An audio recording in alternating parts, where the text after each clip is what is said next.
what's special about the NHS is that it's free at the point of delivery for everybody in this country, and it is based upon clinical need.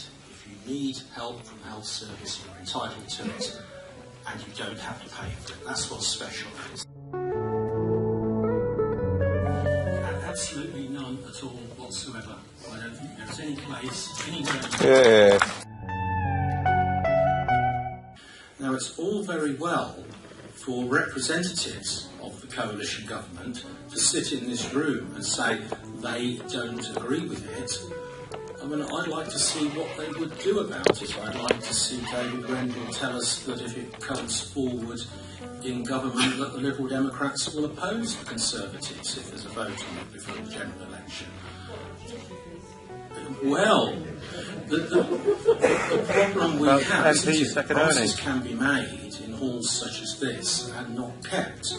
We have seen, as the course was being here, the 2012 Health and Social Care Act wasn't in anybody's manifesto in 2010.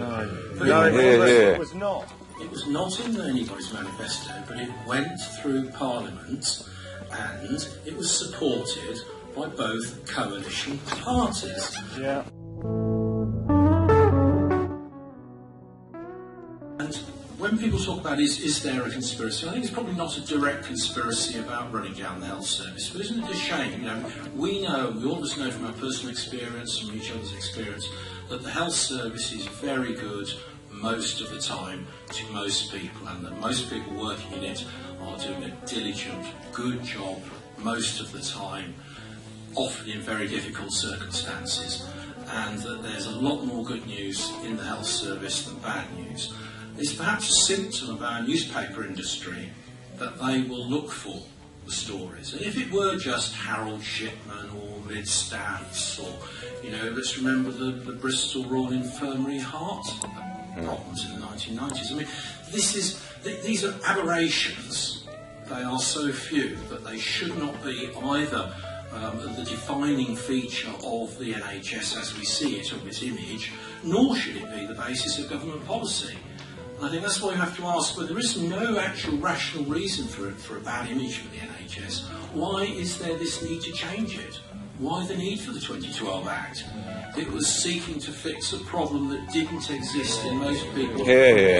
People who believe that the only way to organise a society is through private enterprise, through private profit motives, and and people who think that, the economists who think that, they do believe that it's an economically efficient way of managing.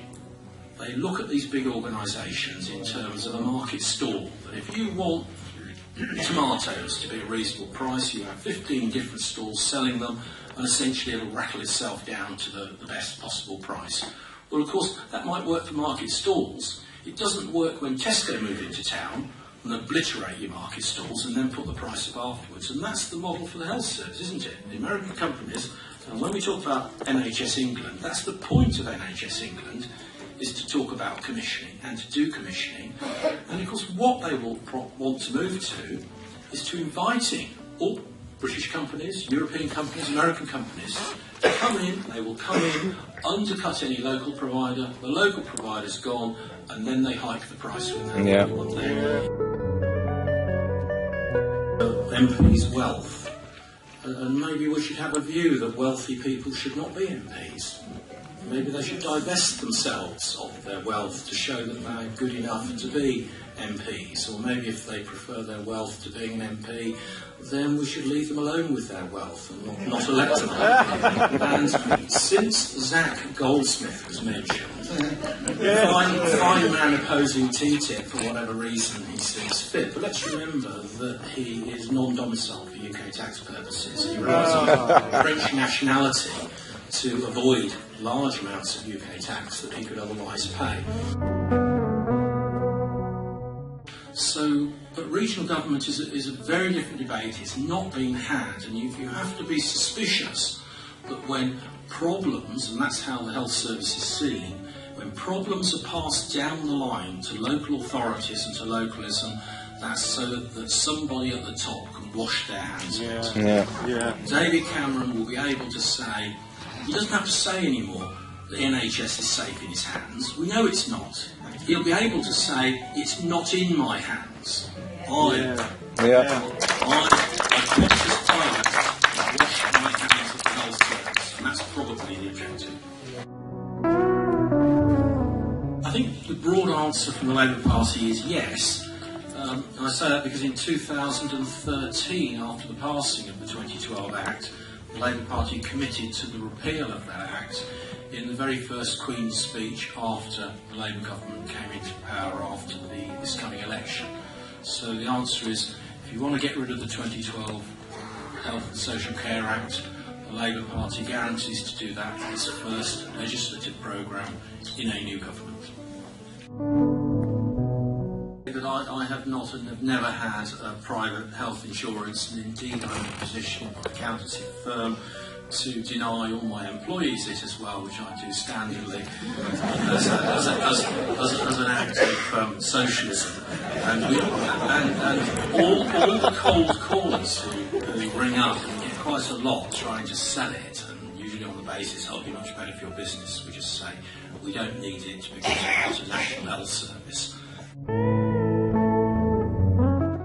The austerity programme of the current government is directly hitting mental health services more than other services. And I do have some experience of mental health services because in 1998, as my contribution to the first Labour government, I took a position as a board member of the Avon and Somerset Mental Health Trust. And 3 unpleasant years later, I resigned in disgust.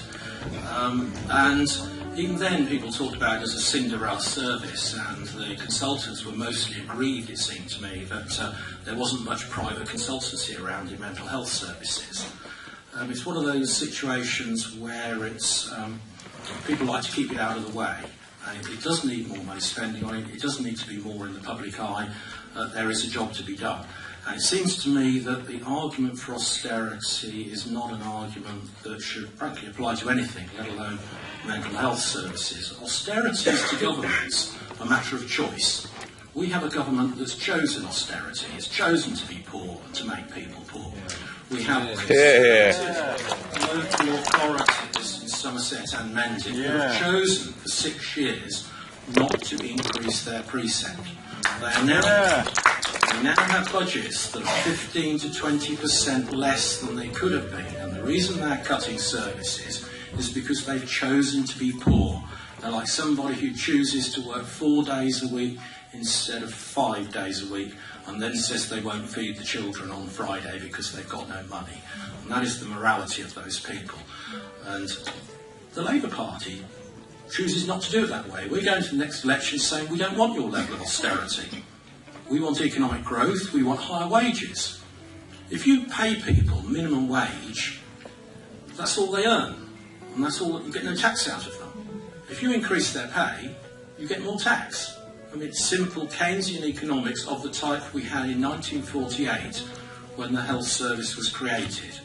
And so I would say on the linkage with austerity and mental health, we mustn't just make it an excuse for treating mental health services badly because they don't, if you like, fill up the newspapers in the same way that whole and half babies do. But we must say we will not have austerity. We do not want austerity. Frankly, if it's good enough for the Greeks to say that, it's good enough for us in Frome.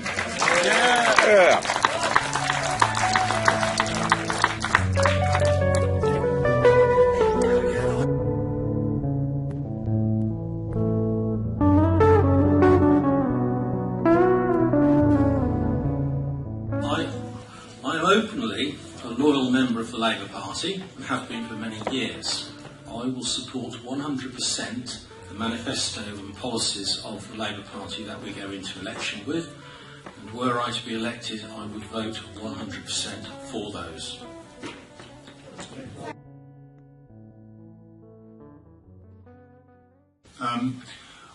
Will I stand by my party's promises at the next election? Policies. That's somewhat different. Will I stand by them? I I will put the constituency before my party's promises at the next election. Let's put it that way. I will, if were I to be elected, I would represent Somerset and Frome before I would. Where are you getting your money? Do you want to be a Tory? Are you a Tory? Steady butt. Sorry? Stand as an independent, it's easier. He'll have to give all the money back. The Tories have Yeah, I'm very much a Conservative. I can bore you for hours about that.